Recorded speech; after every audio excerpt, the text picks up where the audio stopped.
recording or? Yeah, I want to see if I can get this onto. Yes, so that's how we usually do it. Or you can put it onto my Facebook. I don't know, whatever. Yeah. Bloody hell, I haven't done this for a while. Okay.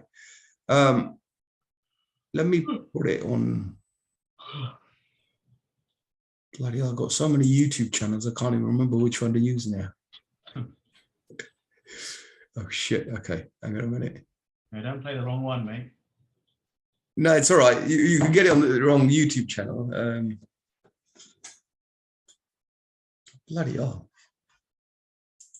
Man, it's been a while since I've done this shit. Sorry, man. Oh, man. Usually Surinder just handles all of this and I just turn up and make great jokes, but I don't. Yeah, you're the eye candy. Hey?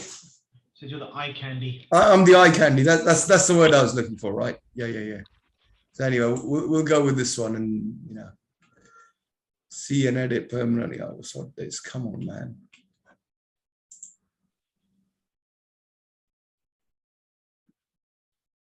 Okay, I'm going to put it on private for the moment. Go live. Let's see. Hopefully I don't muck this up, Oh, meeting is being live streamed. Okay, right. So I think we're live. Yep. Right, so it's Thursday afternoon, 5 p.m. I'm about to get YouTube feedback in a minute. Oh, okay, anyway. Right, so welcome back. I hope you've enjoyed your summer break. Welcome back to your favorite part of the week. Of course. What am I talking about? TPP Thursday afternoon show. What else? Where else would you want to be? It's a bit raining outside, so never mind. Look. Yeah, it is here. Oh, it stopped. Man, it stopped. Obviously, they've listened to you, right? So I didn't know you had windows in your offices. Didn't know you could afford them. So, right, look, enough of the mucking about. We got serious work to do, right? We've been skiving for a while. Or you guys have been skiving. So, look, we're back. I'm not sure it's a good idea coming back to all this chaos that's breaking out, but anyway, we are back for, it's not autumn technically, is it? I'm not sure how this stuff works, but we're back for the rest of 2022. Mr. Heathrow's flying. Anyway, it's all chaos there. Right. So we've had a few interest. There's been a hell of a lot of stuff going on since we last spoke to Akhil. So we've got the man himself on there. No offense, Mitesh. He's not well, actually. So, get better soon. Right. So we've had to bring in the big guns. We've had to bring in Akhil.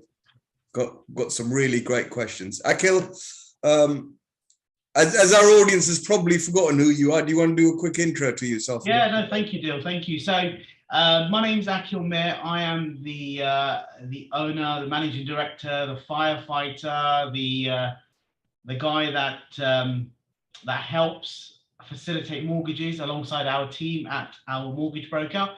So we've been providing mortgage solutions for any type of property in the UK, whether that's residential and commercial, for many, many years now. We're very successful in what we do, and we help clients all around the country, whether that's England, Scotland, Wales, and Ireland. We can help arrange mortgages and property finance. So we are a team of 8 mortgage brokers. We're all experienced and, more importantly, qualified. We have an office presence here in Bracknell in Berkshire, where clients can come and visit us in person, or we can visit our clients predominantly in London and the home counties.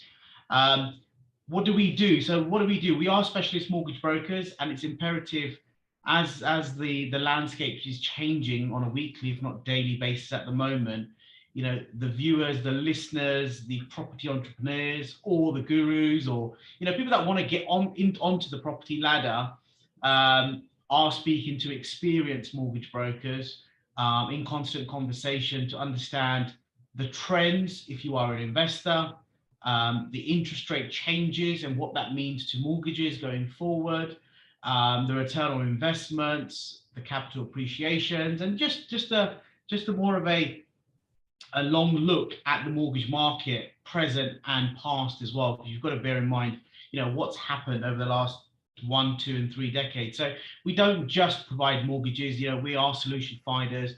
We like to hold our clients' hands if necessary and when they wish to, so we can guide them, build relationships. So our core mortgages and property finance we support in are predominantly residential mortgages, buy-to-let mortgages in a limited company capacity as well, bridging loans, commercial mortgages, and development finance as well. So for anybody that's got any questions relating to any type of mortgage, or even if you are an entrepreneur or you're looking to get onto the ladder, pop your questions onto this live chat, and we'll do our best to answer them. Or as you can see by my name there, our mortgage brokerage website is on there, which is ourmortgagebroker.co.uk. Feel free to send us an inquiry or a contact us link, and we'll do our best to give you a call back to answer any questions. Hope that helps, Dil. Thank you very much. I was going to say exactly the same, but more importantly, I think both of us play at being amateur economists, right? Well, I think we do better than the real economists because they don't even know what they're talking about half the time. It's a known fact. and any economist will tell you it's an art, not a science, which means they bugger it up and get it wrong. Probably not allowed to say that, but they get it wrong a lot of the time. So, we love more than pretending. We love our interest in economics, and this is one of the reasons I've got you on this week's show, because I don't know about you. I think there's all chaos breaking out. So I want to discuss a couple of points, and had to get my phone out. I lost the pens and the paper, and haven't got any 50p's. You're becoming environmentally friendly. Sorry? You're becoming environmentally friendly. No papers, no pens. No, I've got loads of paper around. I just couldn't, the writing skills didn't add up. So I just thought I'd try the phone for a bit. But anyway, so look, Srinder's run off with the £50 notes. We've sent him a message. He's coming back in a minute. In the meantime, I've got a few 50p's. So we're going to carry on with as many 50p's until we run out. Actually, that's an interesting subject. I'm going to come to that in a minute. Right. Okay. So we've had a few interest rate rises since the last time I spoke. I can't even remember where we are. Have you got a clue where we are and where it's all going? What do you think they're going to take this interest rate? I mean, not that there's enough bad news out there already. Yeah. Yeah. Where do you feel that the interest rates are going to end up going? Well, you know what? If we had that, if we had that, that magic wand, or that real answer, we'd all be millionaires by now. But what we can say is we can't predict the future, but we can do our best to try to hedge our bets against what the worst case scenario is. So, for those savvy investors out there, or not so savvy, or not so close to the numbers, now is the right time to start getting close to those numbers, in particularly interest rates, cost of living, and what your mortgages look like in the very near future if they're coming up for renewal. So the Bank of England base rate was at 0.1 for a very, very long time. We haven't had a rate increase for nearly a decade, but we've had about 7 rate increases in the last sort of 8, 9, 10 months. So we've gone from 0.1 to 1.75. And the likelihood we're going to have another rate rise in about 2 weeks' time. I believe it's the 15th of September, the next MPC meeting. So I think... Hang on. You're predicting another rate rise, yeah? 100%. Unfortunately, I hate to be a bearer of bad news, but I think we're certainly going to have not just one more rate increase in 2022. I think there's still going to be a few more coming up, unfortunately. So interest rates are at 1.75.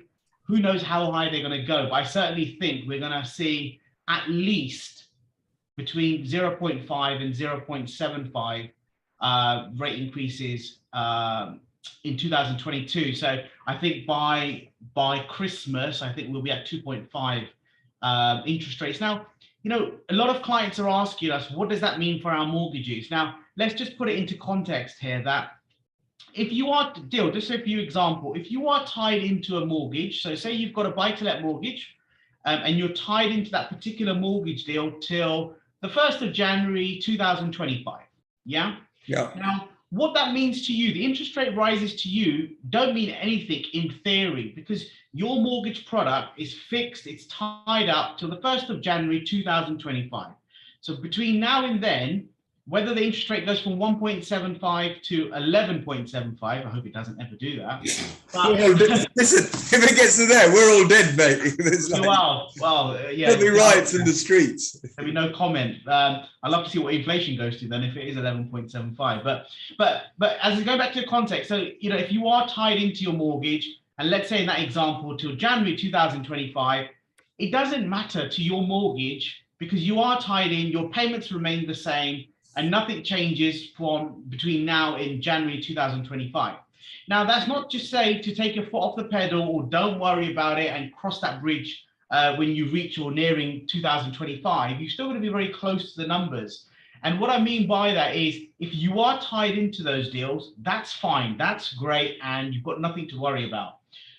If you are nearing your end of fixed product rate, i.e. mortgages that are coming up for renewal in 2022 and 2023, you need to contact us.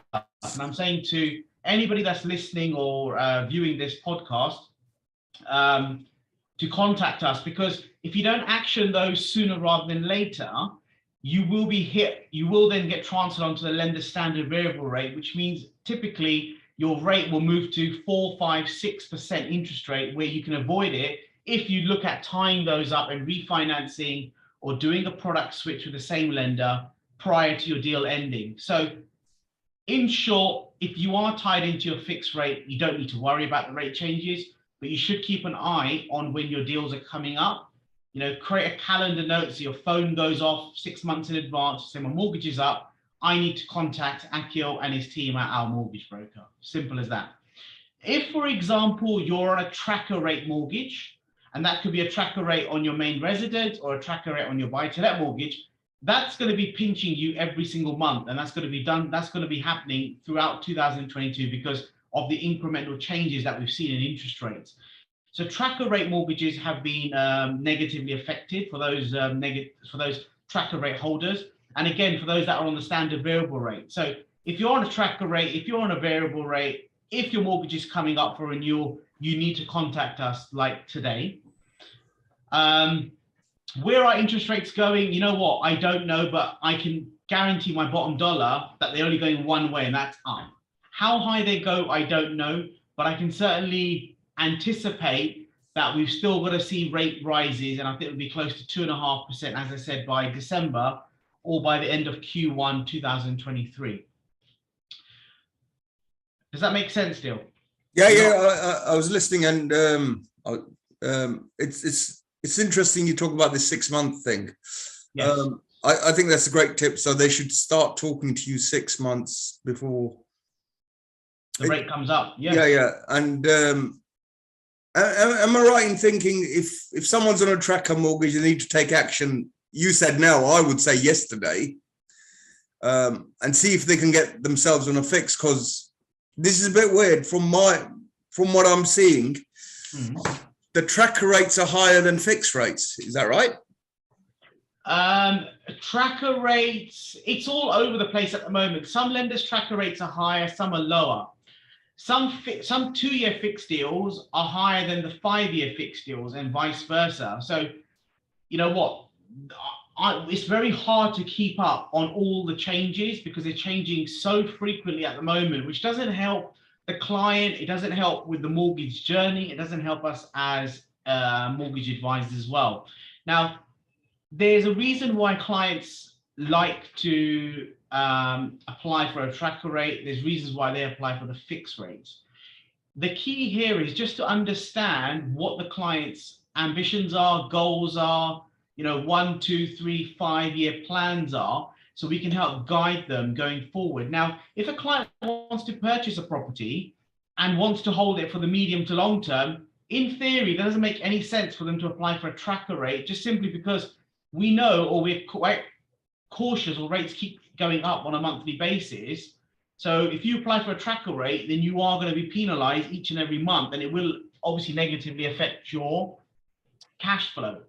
Now, it's not just variable rates, tracker rates, or fixed rates, there's also discounted rates as well. Now, some of the lenders are offering great discount deals, which means it's 5% minus the standard variable rate for that lender. And it can be quite attractive from a short-term perspective. But again, we will speak to the client and provide them with comparison quotes and have that conversation with them. Now, I saw by your hand gesture, the discounted rate. Discounted in an essence, what that means is the lender will offer a rate, let's say a collar rate of 5%, and then the bank or the lender will have their own variable rate, which they'll discount off that fixed rate, of that discounted rate, and then they'll apply that rate then to the mortgage. It's not very common that we see clients applying for it, but just to put it out there, there's not just fixed rate mortgages that are available, albeit that 99% or 95% of our clients do opt to take a fixed rate, just for the sanity and the clearance that they can plan and adjust their income figures and expenditure going forward. So, fixed rates are certainly much more attractive and most commonly applied for. Oh, okay. That's interesting there. Now, the other thing, and look, I'm guessing what you're saying is you're living in a period of turmoil. Yes. Maybe that's not the right word, but period of fluid occurrences, shall we say, or fluid period, right?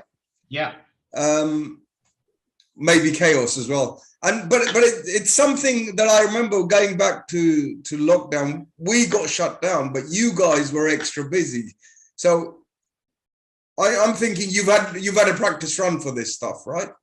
Well, you know what? So if we look at, you mentioned right at the top of this call around the economists and what their views were. If we go back to March 2020, right at the beginning of COVID, everyone thought house price crash. Everyone thought, it's the end of the world and so on and so on. But totally the opposite happened, where people were anticipating a crash or a recession even prior to COVID. But what COVID did was made people buy more property. The savvy guys. House prices went up when people thought they were going to go down. Yep. The demand went through the roof. And as you quite rightly said, we were one of the fortunate sectors or business sectors that really did well out of COVID from a financial standpoint and from a UK economy standpoint. And the private rental sector for the UK economy is quite a big space in terms of stamp duty revenue as well. Most importantly, inheritance tax, capital gains as well. So it's a massive income generator for the UK from that perspective. But as I said, even the economists got it wrong. They anticipated a price drop. They didn't anticipate anything. Now, I'm no economist. I don't sell myself being that. But what I did suggest about 18 months ago that we're going to see interest rates rising quite rapidly in 2022. And I've got many videos and texts out there that I've said it to many people. Interest rate rises, inflation rises, and unfortunately that is simply because of the amount of money that the UK and actually every single country in the world has printed. Rightly or wrongly, people might say they were too generous about furlough. They were too generous around the stamp duty incentives. It's all hindsight that you can say these things now. But what we can say is the money needs to be recouped. And the best way of recouping money for any government is raising taxes. Now, next Monday, whether it's Truss or Sunak in power, who knows? But they're going to enter a new era of trying to facilitate, more importantly, bringing down inflation and keeping cost of living and housing expenditure, trying to bring it down as most effectively as possible. How they do it, the best way of doing it in combating housing inflation is simply, in my mind, is creating more incentives. You've got the Help to Buy scheme ending in March next year, so they will replace that with something. There's no two ways about that. We've got a shortage of homes out there. We've got rapid rises in house prices. Nationwide mentioned that we've had 10 months on a trot of house price increases. There's still double-digit inflation on house prices. What's your take on house prices, Dil? Up or down? I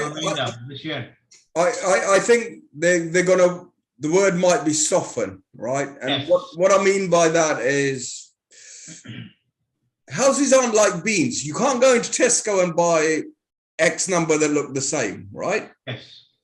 So the ones that if you want a house that's done bog standard, there's going to be very little price drop in that. Whereas the ones that are lower down, that are harder to sell. And look, what I've seen in the past 20 years, at least from when I was a kid, Yeah. people no longer want to get a house and do it up. They want to buy the finished product and move in and live there, right? Mm-hmm. In a sense, they want the lifestyle yesterday.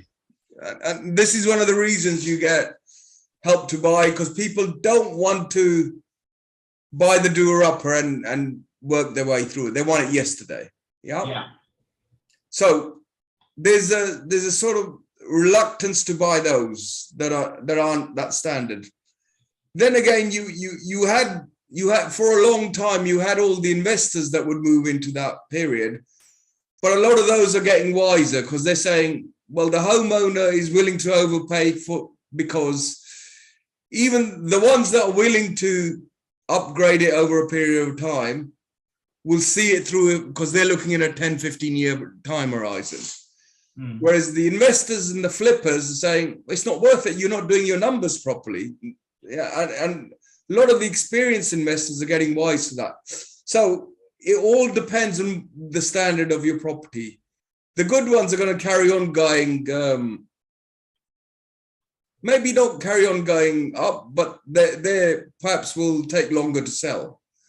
The ones that need work, there's definitely an opportunity. And it's just a case of what guts you've got to demand a discount and whether you keep going until you find the one. And you know, we've had a lot of guests on that say, I'm not buying this, I don't care. Somebody else can buy it. And a lot of people get themselves into trouble. So there's going to be a spectrum. Yes, I think the house prices will soften. A couple of weeks ago, I heard a Halifax thing that said that house prices are going down by 0.1%. And we've got to be careful because the media is all about house prices are going up. Partly because if they say house prices are going down, they probably won't get the funding for the ads, or, you know, and that's something to watch out for. You know what you know what it is? So the media, let's just have a quick chat about this media. So, you know, you open one newspaper, I won't mention any names, but you open one newspaper and it's all pro-property, pro-landlord, you know, house prices are going to keep on booming and the house prices index are great. You read another paper, another index, and they say prices are coming down, recession's coming in, landlords are this, landlords are that. Now, it depends on, you know, whether you're one of those, you know, half full or half empty types of people, type of person. The other thing I would say is, you know, COVID was certainly a seller's market. And what I mean by that is people are buying over market value. There was a huge crowd outside every viewing, et cetera, et cetera. Now, when we, you know, I certainly believe there's a lot of talk out there, when are we going to enter a recession? And my answer is we're already in that recession, to be honest with you. Yeah. You mentioned that house price bubble. You know, I certainly think we are. I think the balloon is quite not inhaled. It's quite inflated. Yeah. I don't think it will pop. I think some of the air will come out of that balloon, and it will soften. I think that's the word you use. Yeah. And the reason why I think it will soften rather than pop, and you might disagree with me or agree with me, is simply because August is quite a quiet month for property transactions, even though the statistics still showed quite a high number of stamp duty transactions that occurred in the month of August. But what happens is, because people are starting to return to work and we've had interest rate increases, naturally that will slow down the market. Now, as mortgage brokers, the number of inquiries, and I'm not going to lie, why should I lie? We're still doing very good numbers from an inquiry and a completions perspective, but the numbers have dropped. Now, if I compare that to 20 and 21, of course they're going to drop because the incentives weren't there. It wasn't a seller's market. Now, what's happened now is people are becoming a bit more savvy around, as you mentioned, you know, the offer prices that people are putting in. Not everyone is buying over market value. Yeah. And people are questioning whether the property is worth that value. How much money do I need to add into that refurb to bring it up to a good standard, a good value, and in line with the street's profile? So, I think, who cares what I think? But, it can only be right or wrong. There's no third wheel in this. There's no three sides of any coin. So, I certainly think it will soften, and I don't think that's because of people getting nervous of the buy-to-let market. Let's talk about the investor side. I think they're just a bit cautious of where the interest rates are against their return on investments. Now, I had a lender in this morning, and we were joking about only 8-9 months ago where a limited company buy-to-let was on at 2.89. Now, if you ask me what's the rate difference now, we're talking about 4.29. So it's gone up 1.5% in the matter of 7-8 months. Yeah. Which is quite detrimental to anybody's portfolio, whether you're a new entrant or an existing seasoned investor. So, we've been very, very lucky having rates at basically rock bottom. People have made a lot of cash from a cash flow perspective over the last decade. Capital appreciation has done very, very well. And I think we probably do agree here. I think we are going to see a bit of softening, a bit of a slowdown, but certainly the pace is still in the right momentum, and it is an upward trajectory. And the other thing you've got to be conscious of is the number of properties being built. There's supposed to be about 300,000 being built annually, but it's only 200,000. And the costs of building properties, and you're probably better professional to tell me more about it, is the cost of materials has just rocketed over the last 1, 2, and 3 years. So naturally, the slowdown will carry on. Cost of materials is unbelievable. I was speaking to someone yesterday. Cubic meter of concrete, and I don't believe his figures, but he said it's gone from £85 a meter to 110. That's like a 20%, and that's in the last 3 or 4 months, right? I'm surprised he's getting it for that cheaper price. I think that's still cheap. In terms of materials, I don't know if you remember COVID. There was an enormous shortage of materials. We always get sporadic things where. Are you talking about the rice and pasta and the? No, forget the rice and pasta. Don't worry about that. We'll come to that. We'll come to that in a minute, right? I'm talking about building materials. Yeah. At the moment, you can't build houses with rice and pasta yet. Okay, or extensions. No. I'm talking about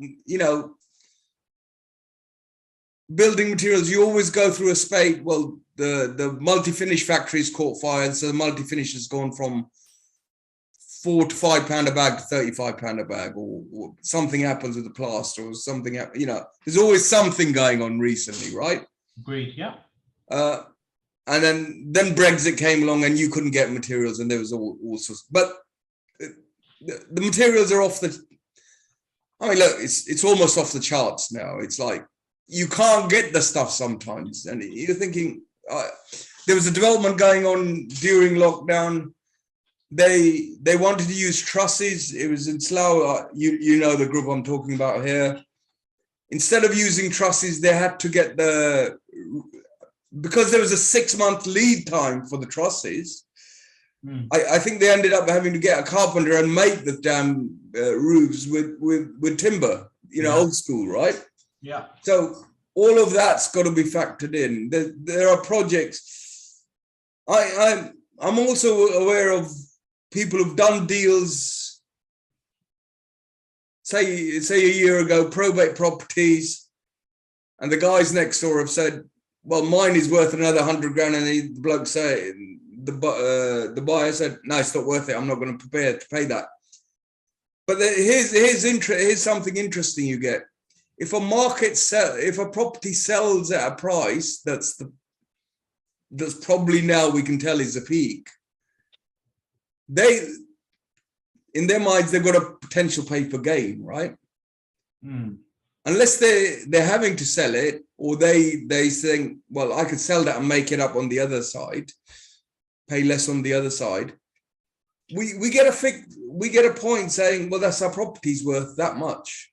Yeah. So you got to be careful of that. So for example, in that street, the chap had bought one for 630. It was a probate deal. It was really bad news. It needed a lot of work. The neighbor said, well, properties around my street are selling 730. He was next door to him. I'll sell it for 730. The chap who did the 630 deal said, well, it's not worth it. And a year later, he said, materials have gone up. That project's not going to make any... It's not viable anymore. Not viable, right? So that's his view. And I remember Jay Howard saying, look, although we think properties are very similar in an area, they have different value for different people. It's really interesting what he came up with. Yeah. So yeah, look, I'm afraid the world is a complex place out there. There's no simple answer. But you know what? So you know what? So yes, that is 100% correct. But what I would say from that is, you know, there's many positives to take from that, and the most important one is there is so many savvy, you know, property professionals out there that you can rub shoulders with to help you achieve what you need to achieve.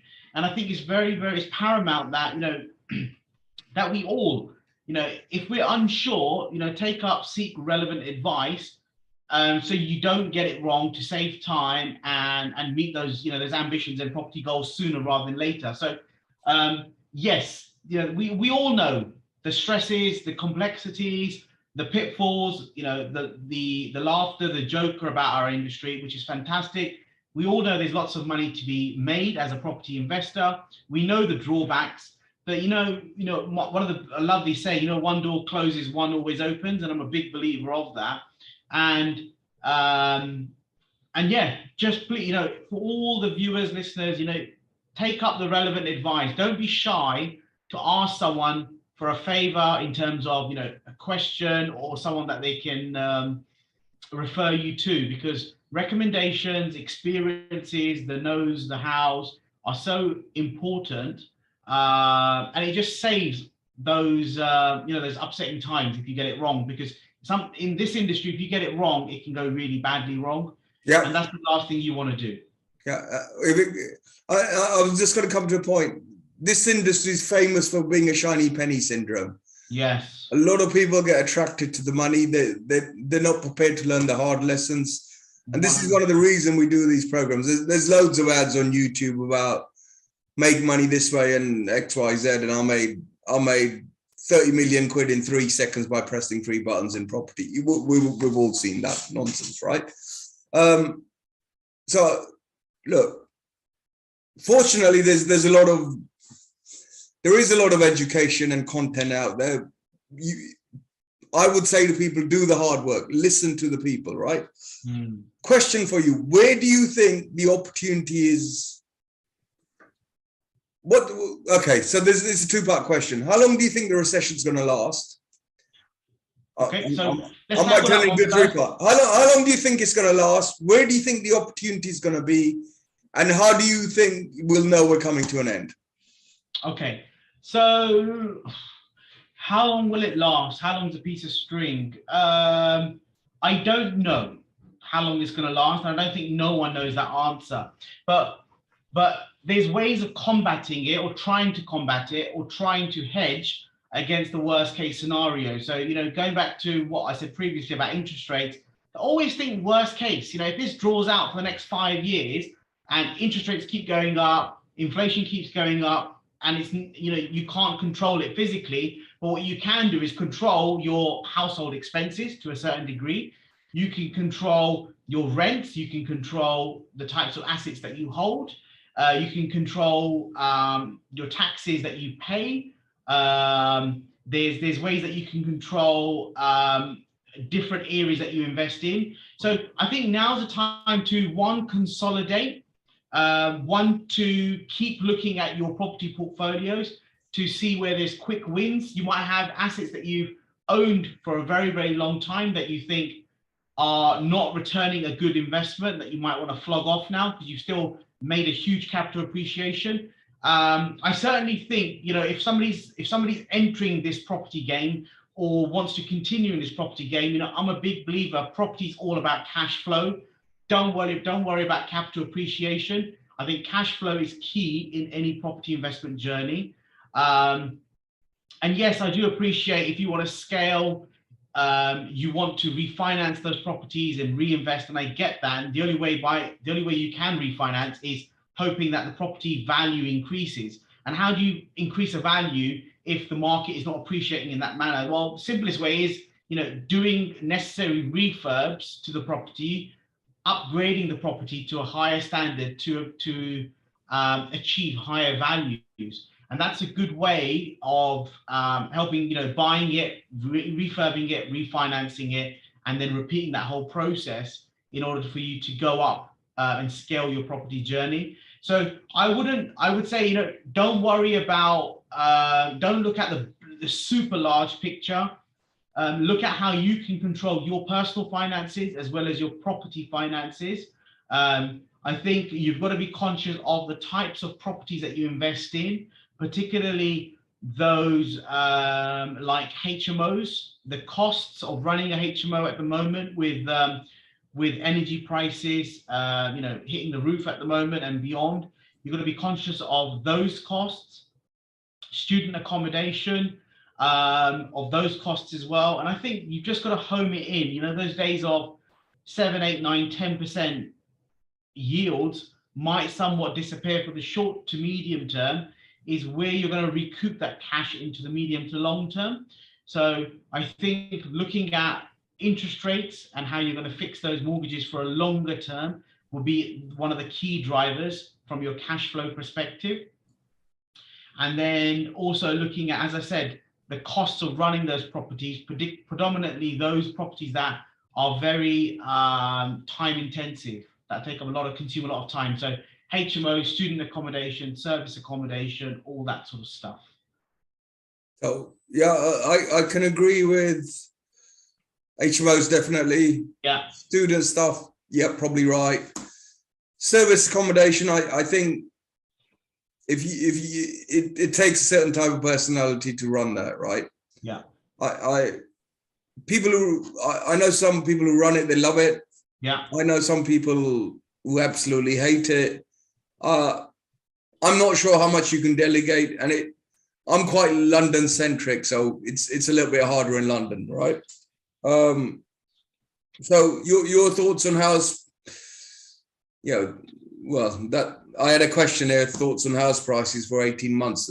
I think I've just destroyed that question by saying I don't think there's a typical house. You've got to go a bit more nuance into what sort of house you're looking for. Yeah, I agree. I think pockets of, there's going to be many pockets, towns, counties of the United Kingdom that'll do very well, and they've done very well. They'll continue to very well. I think, you've just got to bear in mind, where are you investing? What's the demand like? Why is there demand? And can you still see a demand going forward? So, if there's a town that's going to be regenerated in the next 1, 2, 3 years, that'll be a good spot to invest in. If a pocket of England is oversaturated of HMOs, then you might not want to create a HMO there. You've got to look at what's worked, what's oversaturated, and your property's a business. You've got to take a punt, but a calculated punt at times to and when I say punt, I mean a calculated punt, but again, enough to weather a storm. So you've got to have enough money in the safe to weather any storms, whether that's voids, maintenance costs. We talk about values. You don't actually see a value of the property until you sell it. If I had, say, my house is worth 100,000, well, yeah, on paper it's worth 100, but I haven't seen that value come into effect because it's not sold yet, right? So yes, you've got to be conscious of that piece, but as I said, very, very important to see where the saturation is, what markets are trending, and the key one at the moment, and in my eyes, always is cash flow. I 100% agreed on cash flow, because I was listening to a podcast by a US guy, and he made a really interesting observation. He said, properties is an asset, right? And until you're forced to sell it, you won't realize the loss. So you could ride out a recession. And one of the reasons you're forced to sell something is you don't have the cash flow to see your way through. So, yeah, or you get nervous, yes, get nervous. that was the other point. Well done. That was the other point he made. And it's very common. You know, if you get nervous, you think the market is going to tank, you sell. But as they always say, you know, entrepreneurs, you know, they thrive on recessions. They love that stuff. And if they see a nervous property landlord, they're probably going to buy it on the cheap. So you sell on a lower end, they buy it for cheap, and then they gain the value on the back end. So you know, again, it's not a game. This game is for professionals, and it has been going that way, especially because of Section 24. Yeah. All these legislation changes don't help as well, but you know, sometimes change is good. Yeah, agreed. Now, you came to a really interesting point about upgrading property, and yeah, I'm going to merge it with a question about EPCs. And every time you've done a presentation or Mitish does one, we always hammer in the EPC. Yes. Is that new proposed EPC stuff still going through, or they just what? So if we just bring it back a tad, so what's EPC? Energy Performance Certificate. What does it mean? Basically, it means if you own an investment property, you're looking for a mortgage, you're looking to let it out, it must have an EPC rating of an E to an A currently. Now, what the government is levying or in negotiations or having a chit-chatter about is basically reducing that bracket from E to A to a C to an A. C for Charlie, A for Apple. Now, what that means is a couple of things. What they're trying to do, sorry, let me take that back. So what they want to do is, or potentially do is, by 2025, any new tenancies that come into effect, the property must have a C to A rating. Any existing tenancies need to have a C to an A. I believe it was 2027 or 2028 or something along those lines. So my belief is this: the market, everyone is feeling the strain because of Brexit, the war, energy prices, interest rates. I don't personally believe the UK government are going to push for all private rental sector properties to be certificated between a C and A, because the cost of doing every single property in the UK, the detriment on cash flows, time, the cost of doing it to those properties will be so negative that it'll actually be a negative factor on the UK property market from that perspective. And you'll have a whole load of properties go on the market that are non-mortgageable for rental purposes, which will mean that they draw the values down. I don't think it'll be C to an A. I think it'll probably be a D, rather C, a D to A. So it'll bring it up one notch to a D to A. I think those people that own properties, you can go onto the EPC register on, if you type into Google, government EPC register, you type in your postcode, you find your door number, and it should have an EPC rating. Otherwise, find your own local EPC assessor to assess your property, to see where you stand. Ideally, you want to be in a space between a C and A.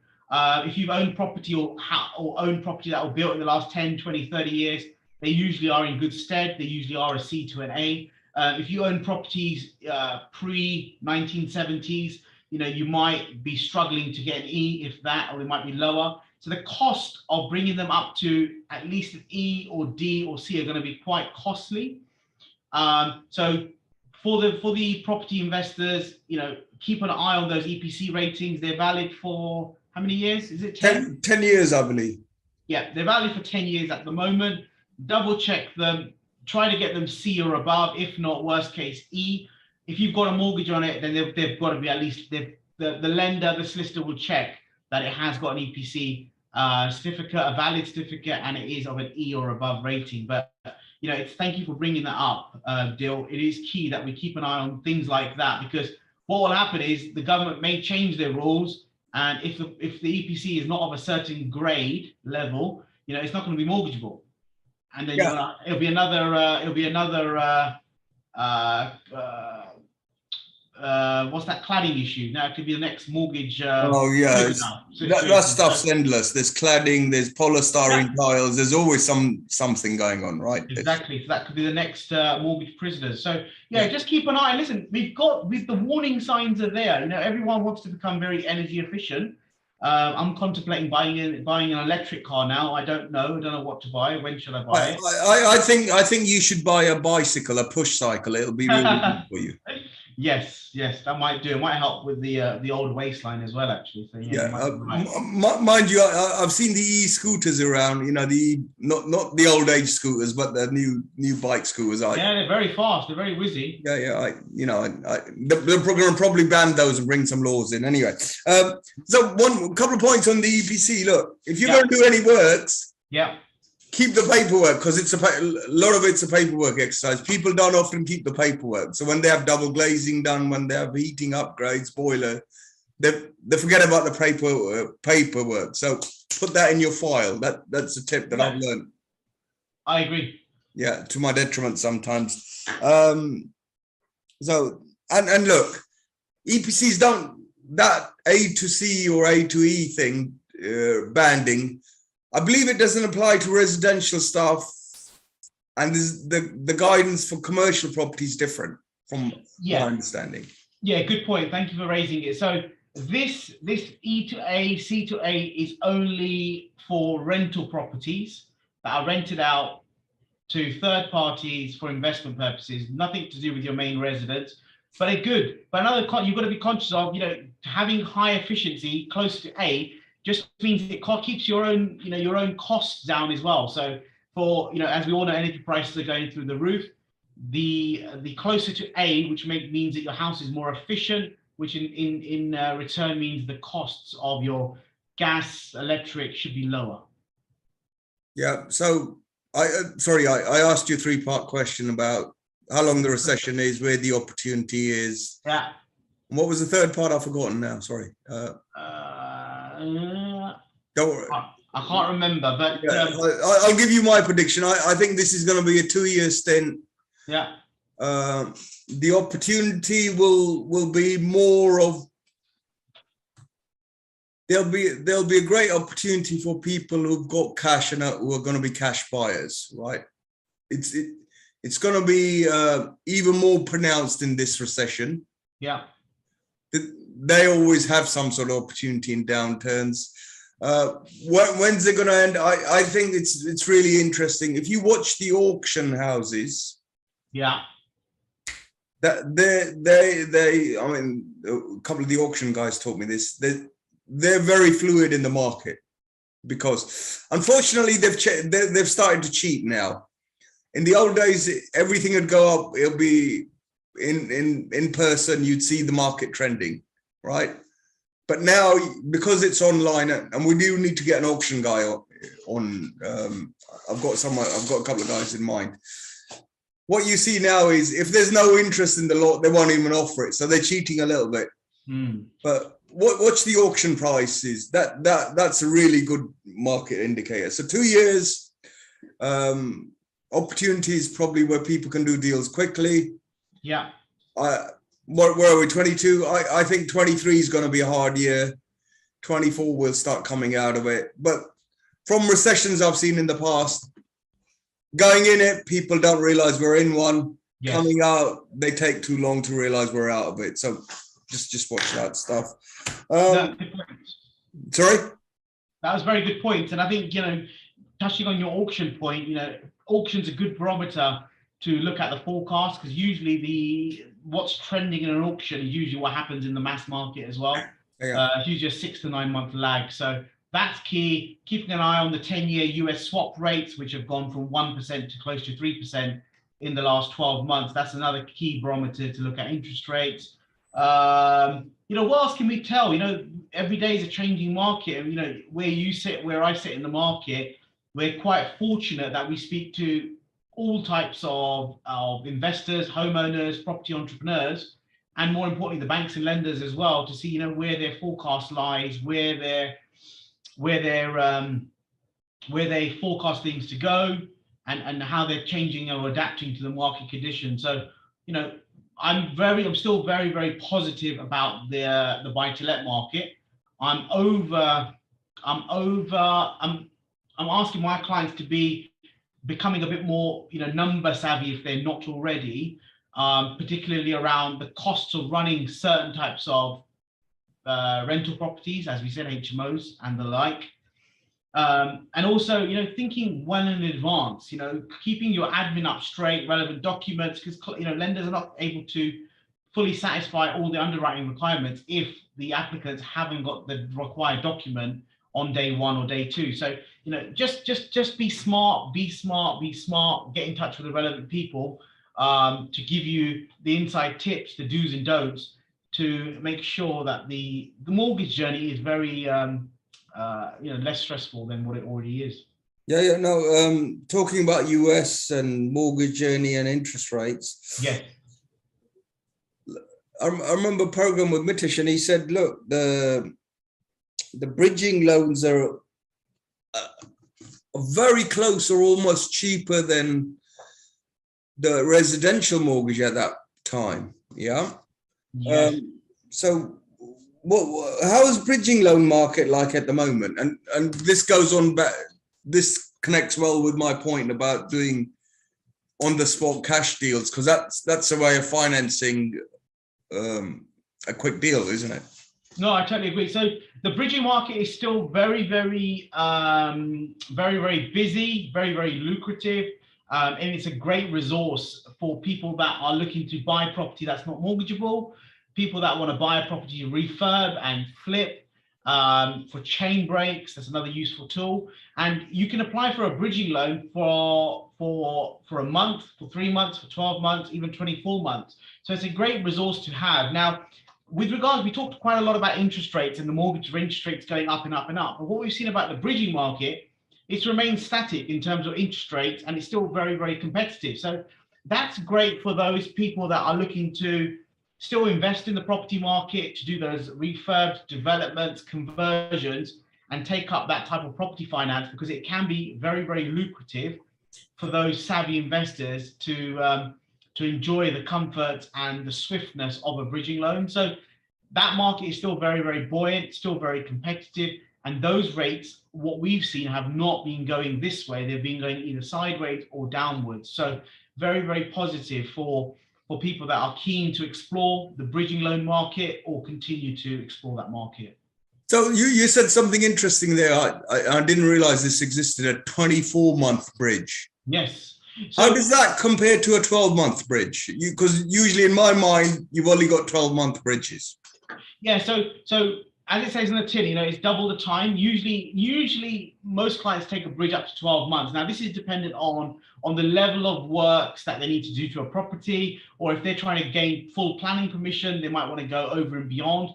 Or if their JCT contractor says, the build's going to take 9 months, it's savvy to apply for a 12-month loan, just so they've got that buffer period. They don't incur any, late fees, extension fees, revaluation fees, and the like. Now, if you've got 24 months, usually come into play when you're undergoing a large development scheme. That's where the 24-month the term would apply.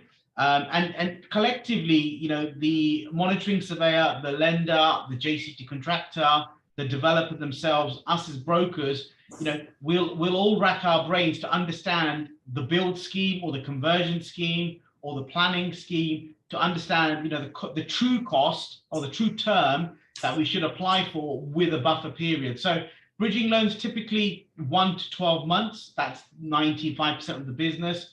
12 to 24 months is a very small, but again, an option for those developers that are building out larger schemes.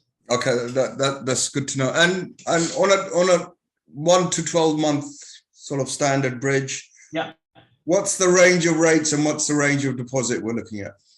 Okay, so a bridging loan could be used for your main residence, which is classed as a regulated bridging loan, or more often than not, it can be used as an unregulated bridging loan for those buy-to-let investment properties, purchases, commercial, semi-commercial properties. With regards to interest rates, between 0.5% to 1% a month, so anything from 6 to 12% per annum is usually the cost. Arrangement fees typically between 1 and 2% of the loan amount is typically the arrangement fee. The valuation fee is dependent on the type of security property, the size, the value, the location. And then you've got legal fees to be to pay as well, to undergo. They're your main headlines around the costs and terms of a bridging loan. Timescales, a quick one about timescales. Bridging loans, you're paying for a premium, you're paying for a premium service, and you're paying for an extra resource to help you bolster your property portfolios or your back pockets. Now, typically a bridge loan can take between 3 days to 40 days to complete. We've completed bridging loans within 7 to 10 working days in the past, but typically 21 days is a good barometer to play against. And for those people that are looking to purchase properties via an auction, typically you have 28 days or 56 days to complete on a bridging loan. And that's where, to complete on a purchase via an auction, that's where a bridging loan will facilitate that purchase within those timescales. Because we as mortgage brokers cannot guarantee a mortgage within 28 days or 56 days. And the last thing you want to incur is late fee penalties or your 10% deposit being lost as well. Yeah, a bit about our bridging loans. Did you say auctions give you 28 to 56 days? I thought it was 30 days standard. Yeah, so every you've got to read the legal pack, and that's key when you're looking to bid on a property. Well, definitely before you're looking to bid on a property, you should certainly look through that legal pack, understand all the nuances, and the key here is the completion timescales. 28, 30 days, 56 days, it could be 90 days, it could be anything. But typically what we're seeing in that auction space is 28 days or 56 days on most of the transactions. But the key here is to look through that legal pack with a savvy conveyancer and or somebody else that has that auction experience. But I would say 100%. Don't cheapskate on the legals. Get someone to read it before you. 100%. Yeah. But they can give you a lot of advice that's worth any money. I'll just hope Rima's not listening to this. I don't like lawyers, but that's. No, we love them. I genuinely do. They serve their purpose like we do.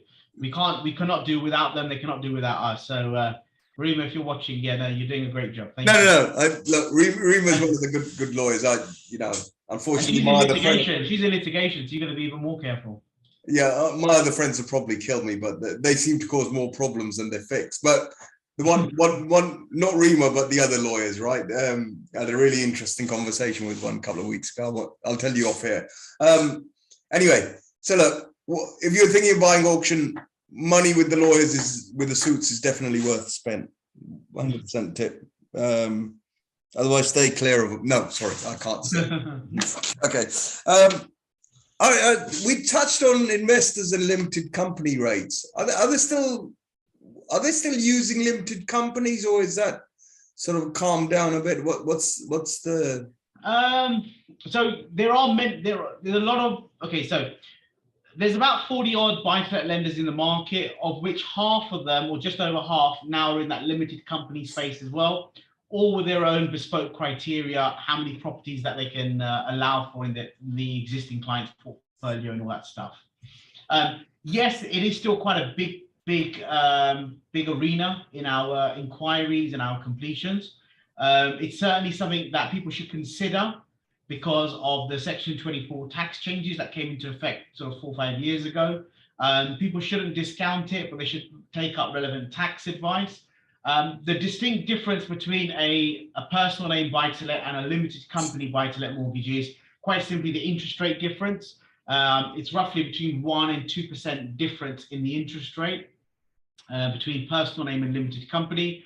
If you're purchasing in a limited company, you just got to be conscious of the additional fees. The most important one is the cost of the mortgage, but then you've got accountancy fees, you've got tax advisory fees as well. So it's one of those that, we always like to provide our clients with two options, one being personal name, one being limited, and then they can go away, compare apples and apples and take up the relevant advice. But going back to your question, yes, it is still a big space.